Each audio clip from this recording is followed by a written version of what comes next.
Panopa mwakondwa, funso langa ndikumafunsa kuti panopa mwakondwa, mudyera nyama mukusangalala.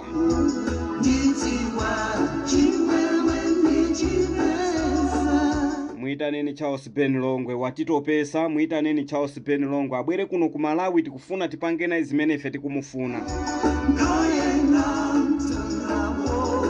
Mwampanga zimene mukumufuna, mwampanga zimene inu muzidali kuntima kwanu kwayera.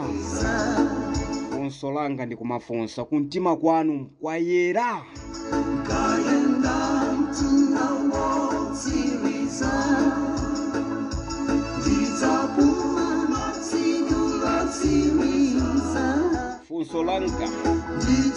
Funso langa kupita kwa Dr. amene adambaya Charles Ben Longwe Jackson wa cancer, kuntima kwako sopano kwayera.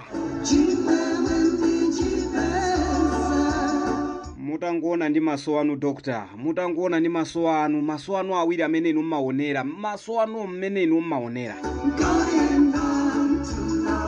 Ndikuzamuuza munthu kuti iweyo chimene ukudwala iweyo ndi cancer. Mwakondwa pamene Charles Ben Longwe wamwalira, mwakondwa. Dr. ndikukufunsani inuyo. Pamene budakakumana ndi malemu Charles Ben Longwe ndikutenga Jackson ndikumubaya ndikumuza kuti iweyo mwendo wako ukudwala cancer.